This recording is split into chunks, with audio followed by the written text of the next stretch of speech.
Hey y'all, thank you guys so much for tuning in to today's episode of the Worlds of Country podcast. I'm your host, Andrew.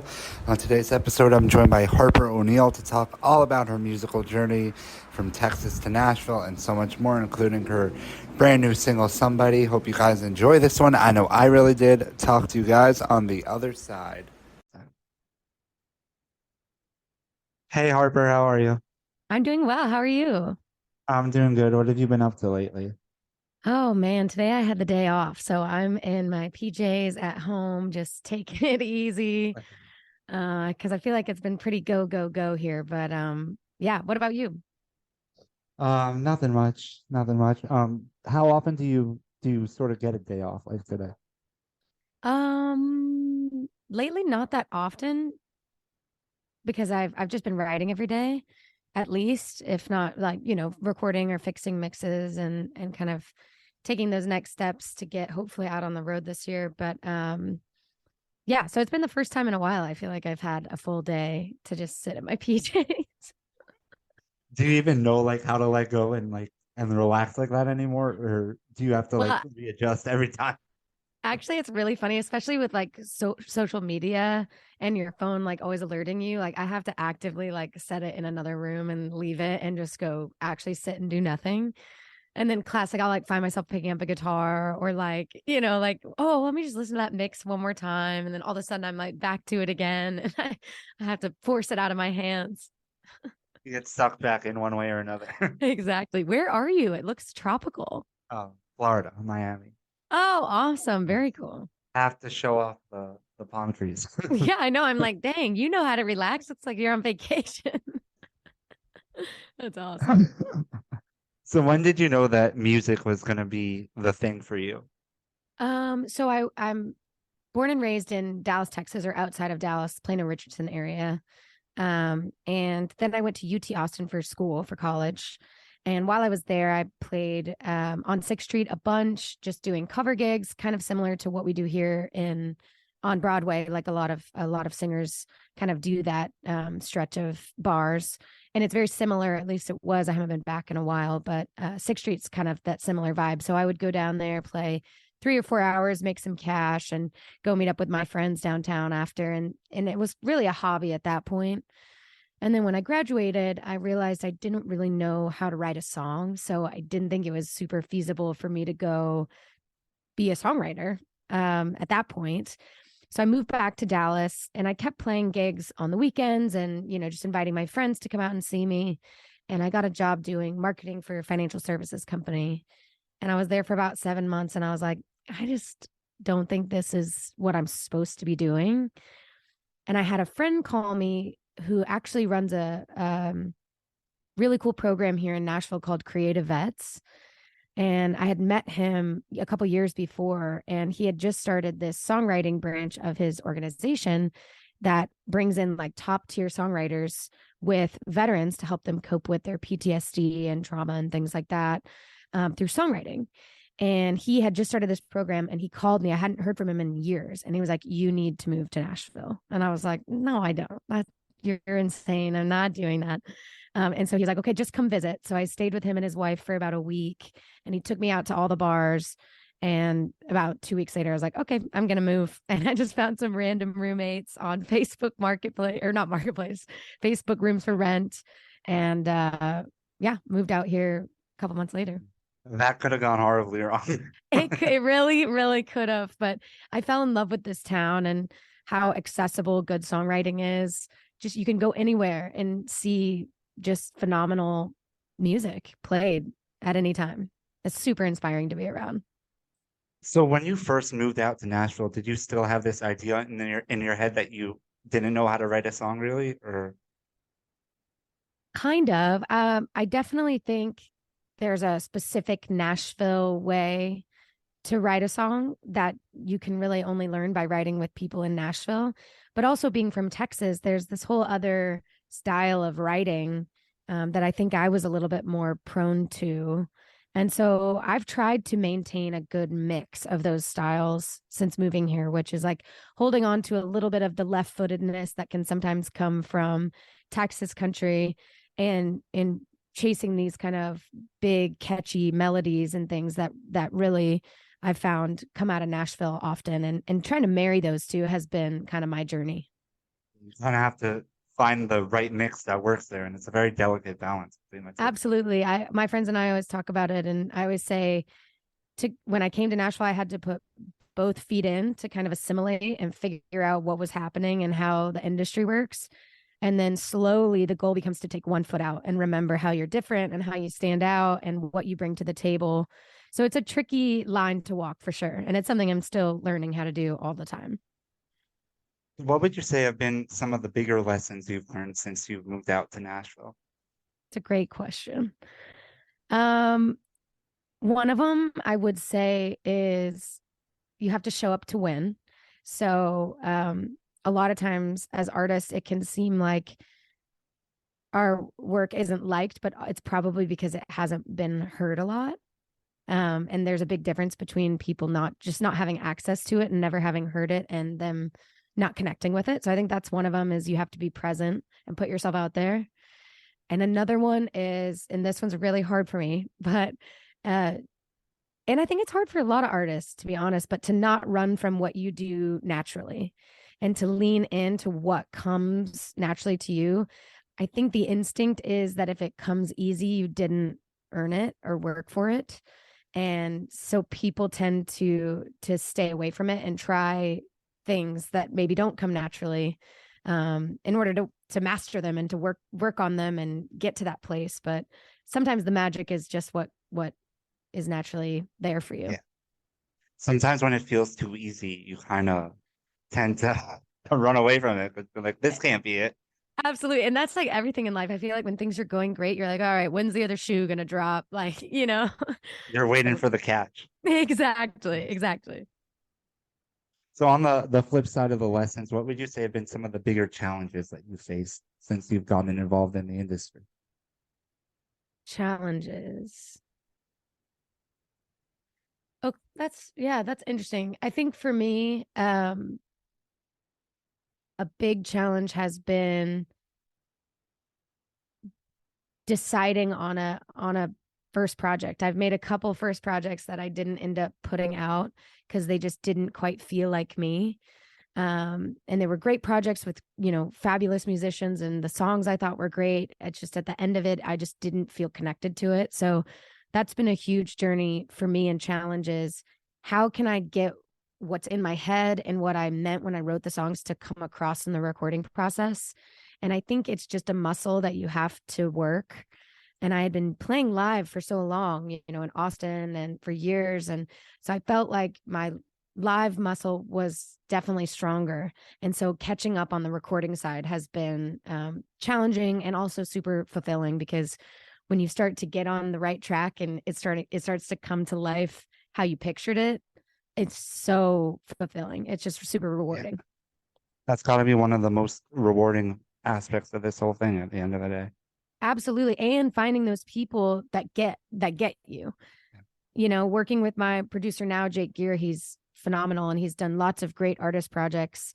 And they're all really different. And I think that's credit to him because he really listens to the artist and does the research necessary to make that sound dream kind of come into fruition.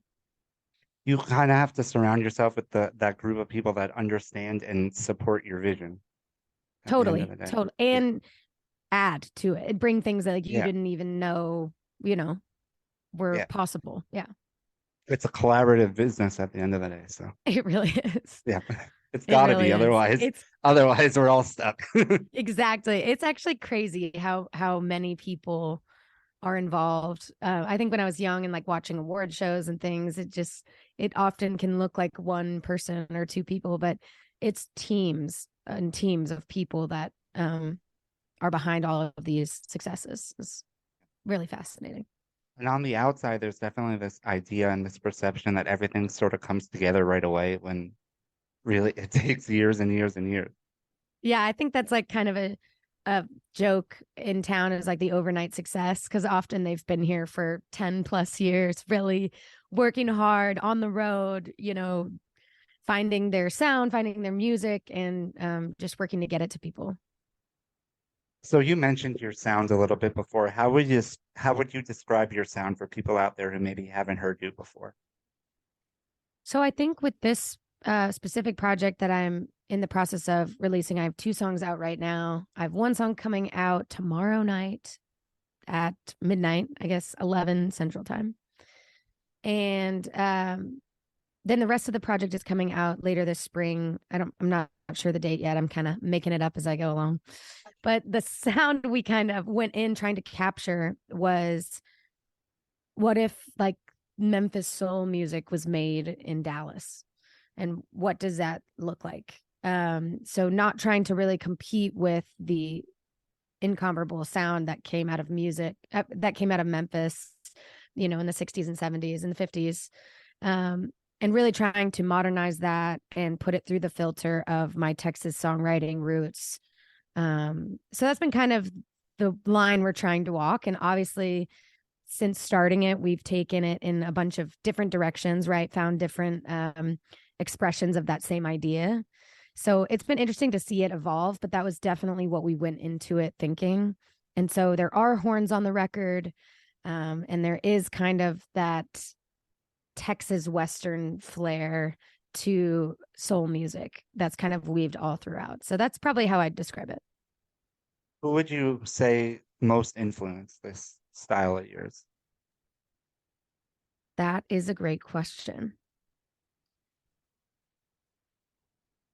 Okay, so there are so many, but I think specifically when I moved to town, I kind of thought Nashville is where country music was made. And it is made here, but there's tons and tons of other great music that's coming out of Nashville right now.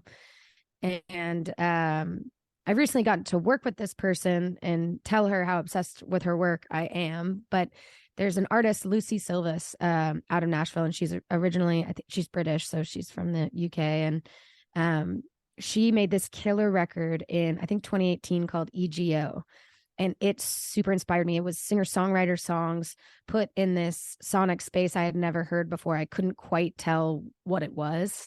And it just intrigued me in a way to then push the boundaries of my own style and my own instruments and the tones and things in it. And then I will say also, in 2020, when we were all locked inside, I was falling back in love with Tapestry by Carole King. Like, I don't know what it was about that time and that record that just really illuminated something for me. It's so perfectly imperfect and real, and the songwriting is brilliant. And I just loved so much about it. So I think those two, for my non-country influences, definitely inspired some of the risks that we took with this project. Would you say that you're naturally a risk taker when it comes to your music, or do you tend to shy away from those risks? I feel in my personal life, I'm not really much of a risk taker. It's probably my dad's like a wonderful financial planner, so he's pretty risk averse, and I think I got that gene. But I do think I'm a little bit more risky in my music than I am in my person. Just as far as taking big swings. Like for this project, I've been wanting to make a record with horns for so long, and lots of people talked me out of it because it's hard to recreate live. They're expensive, and all of those things are true. But I just always imagined it that way. And so I did it. And it's been fun to figure out the arrangements without the horns, but it definitely was a huge risk to make this country music. It really is, at the root of it, it is country, and then dress it up with all these sounds that I personally love and hope everyone else does. So it sort of took you a while to lean into that risk taking side. Yeah, I think it goes to wanting to fit in at first Yeah. and belong. And then once you have a handle on that and you're trying to entice partners and other businesses and companies to invest in what you're doing, I think all of a sudden then you have to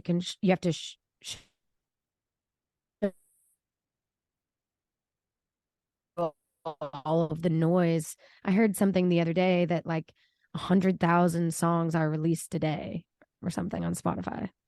And so I think the key is then how can you cut through all that noise? Yeah, and by being different and being yourself is probably the best way to do that.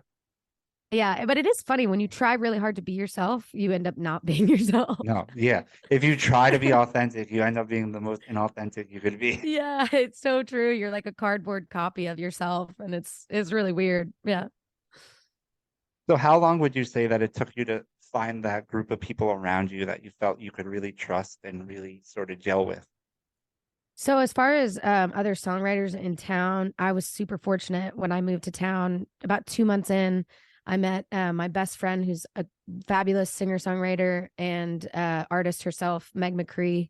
We connected 2 months in to me living here, and we're inseparable ever since. We've been writing literally since the day after we met.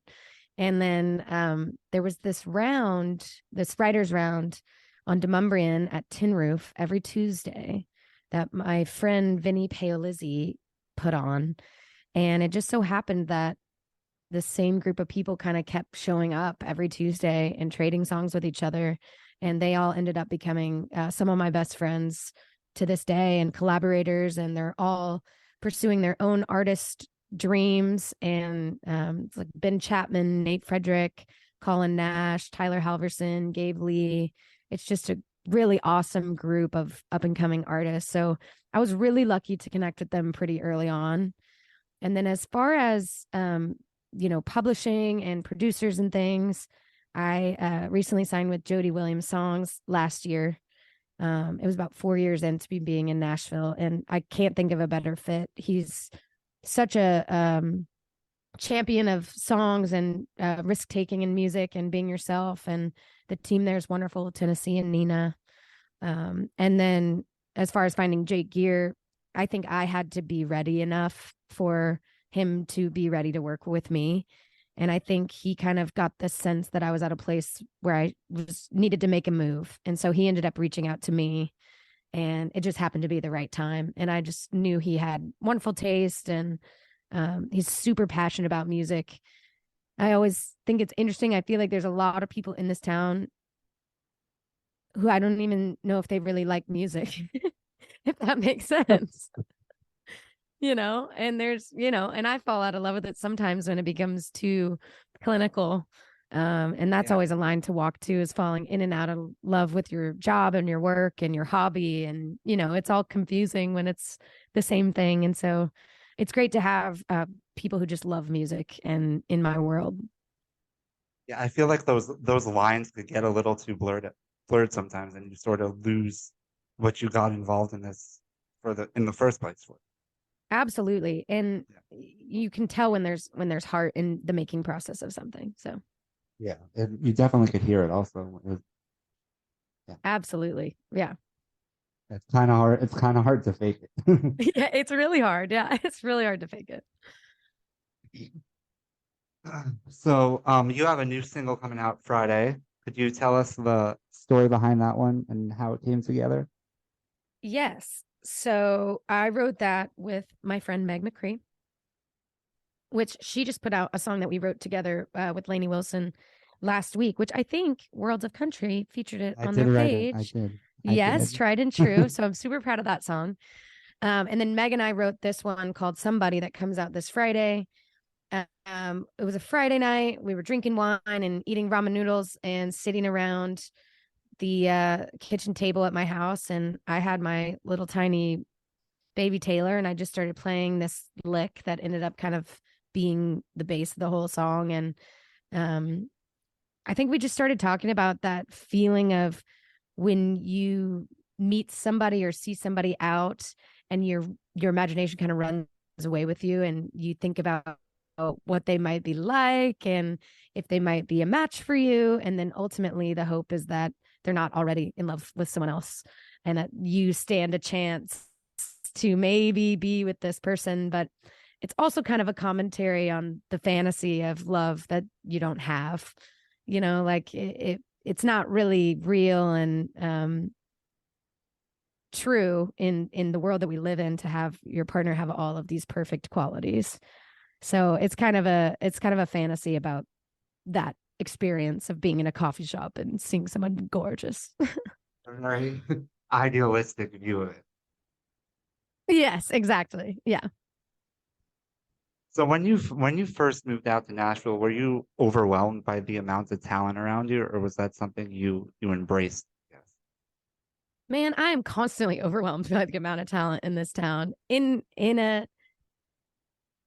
the greatest way because it's just so inspiring. It keeps you moving and hopefully it keeps you in competition only with yourself to better yourself and better your work and your writing.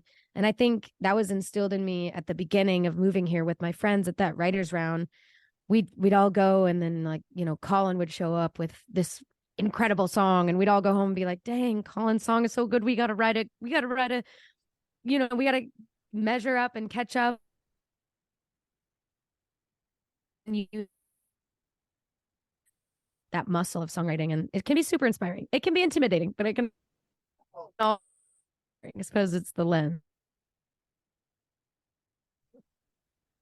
You kind of gotta find that line between inspiring and intimidating somewhere. Absolutely. Yeah. And it's a fine line. Depends on the day, I suppose. Yeah, you get the day, the hour, the minute.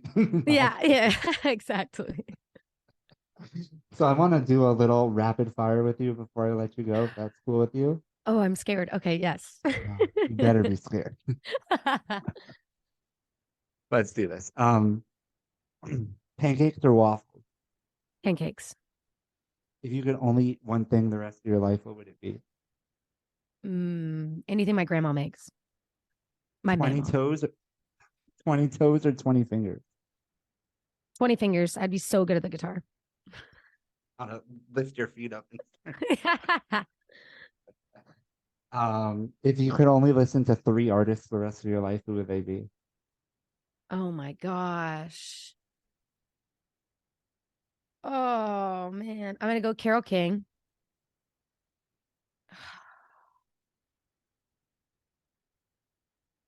This is so hard. Dead or alive? What? Dead or alive? Dead or alive? Oh my God.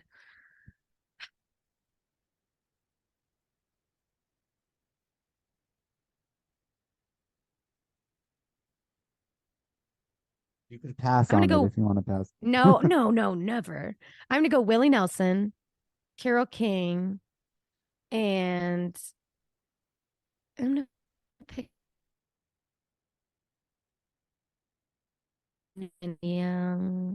Ooh, I'm gonna go Jade Bird. I love her. So that's a nice mix there. Yeah, I think so. Biggest pet peeve? Oh, crunching, like chewing with your mouth open. I can't Yes, my stand it. sister's also. Oh, like when people chomp on ice. Oh, it's so hard for me. Chocolate or vanilla? Vanilla, Oh, good answer there. Um, most expensive impulse buy you ever made? guitar. Okay, at least it's something useful. Yeah. If you could collaborate with anyone dead or alive, who would it be? Oh my goodness. Actually, I'm gonna go Carole King. Yeah. Yeah, she's just iconic. Dream venue. Red Rocks. Good one. Everyone like at least 75% of people say Red Rock, so Yeah, you're on track with them. there's something that feels like it would be extremely magical. Yeah. Yeah, that's the word, magical. That's Yeah. yeah. If you could delete any word from the English language, what would it be? Deserve. Deserve? That's well, it's rapid fire, so I can't ask for an explanation, but I would.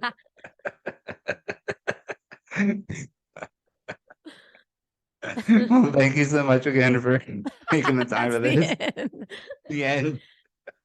Thank you so much for having me. This was fun. Of course, we'll do it again sometime. Okay, awesome. Thanks so much. Hey y'all, thank you guys so much again for tuning in. Hope you liked what you heard. If you liked what you heard from Harper, be sure to go check out her music wherever you listen to music, and go check her out on social media. If you liked what you heard from the podcast, be sure to hit that subscribe button wherever you're listening to. We really appreciate that. And go check us out on social media at Worlds of Country on all platforms. Talk to you guys next time.